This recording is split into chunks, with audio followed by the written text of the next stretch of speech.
Hi friends, இந்த வீடியோவில் நான் எந்த மாதிரி செடி வளர்த்துறேன், இதுக்கு என்னென்ன உரம் கொடுக்குறேன் அப்படிங்கிறது தாங்க பார்க்க போகிறோம்.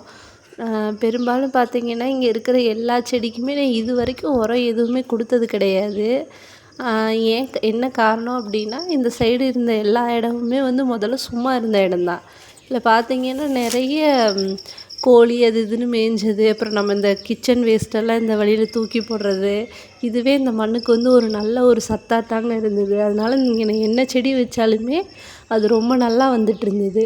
இப்போ பார்த்தீங்கனாலே தெரியும், இந்த சைடு நிறைய முட்டைத்தோல் அப்புறம் வெங்காயத்தோலெல்லாம் கிடக்கும். இந்த இடத்துல இருக்கிற செடியெல்லாம் பார்த்தீங்கனாலே தெரியும் நல்லா எவ்வளோ நல்லா வந்திருக்குன்னு. இந்த கீழே சின்ன சின்னதாக முளைச்சிருக்கு பாருங்கள், அது பாசி பயிருங்க. பாப்பா அங்கே சாப்பிட முடியாமல் ஜன்னல் வழியில் தூக்கி போட்டாளுங்க. அது பாருங்க, அந்த 2 இடத்துல மட்டும் ஃபுல்லாக அப்படியே கொச கொசன்னு முளைச்சிருக்கு.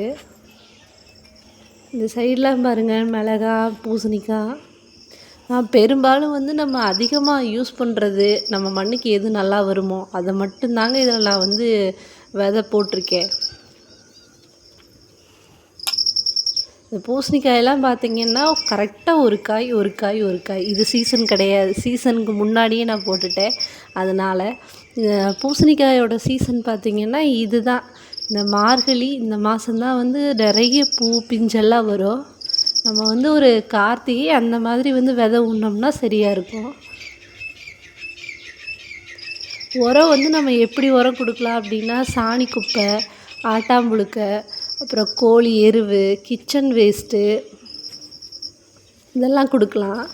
நம்ம கிச்சன் வேஸ்ட்டெல்லாம் பார்த்திங்கன்னா வெங்காயத்தோல், காய்கறி வேஸ்ட்டு இது எல்லாத்தையும் ஒன்றா எடுத்து நல்லா ஓரளவு காய விட்டு அதை மக்க வச்சு அதை மண்ணில் கொடுக்கலாம்.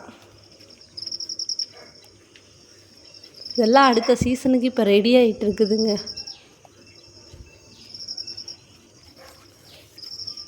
நம்ம வீட்டு தோட்டத்தில் அதிகமாக நம்ம ஃபஸ்ட்டு எந்த மாதிரி செடி வைக்கணும் அப்படின்னா, நம்ம வீட்டுக்கு அது அதிகமாக யூஸ் பண்ணுற மாதிரி இருக்கணும். இந்த கத்திரி செடி, மிளகாய் செடி, தக்காளி இந்த மாதிரி இருக்கிறதுலேருந்து தான் நம்ம ஃபஸ்ட்டு வைக்க ஆரம்பித்து வளர்க்கணுங்க.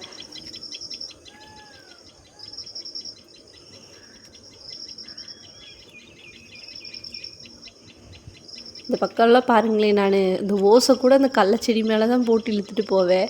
பெருசாக கார்டனிங் பராமரிப்பு பக்குவமெல்லாம் கிடையாது. அப்படியே வைப்பேன், அது பாட்டுக்கு வரும், அவ்வளோதாங்க. பாருங்கள், கீரை எல்லாமே எவ்வளோ நல்லா செழிப்பாக இருக்குன்னு.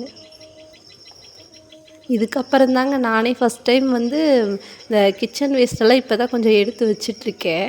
அதை வச்சு நம்ம வீட்டிலையே உரம் தயாரிக்கலாம் அப்படின்ட்டு.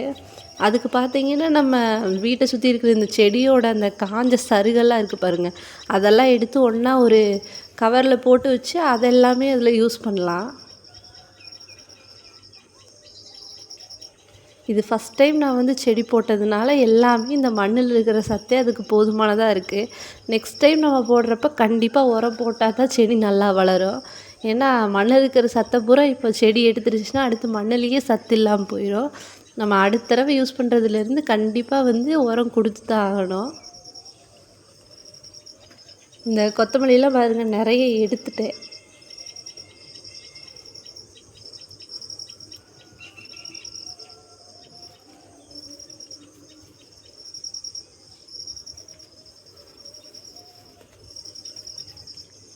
அந்த சைடும் பார்த்திங்கன்னா அப்படியே செடி எல்லாமே நல்லா வளர்ந்து வந்துட்டுருக்கு.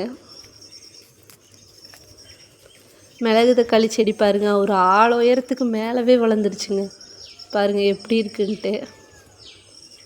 பீக்கங்காய், அவரைக்காய், பாவக்காய்னு நம்ம வீட்டை சுற்றி நம்ம இருக்கிற எல்லா காய்கறியுமே போட்டு விட்ருக்கோம்.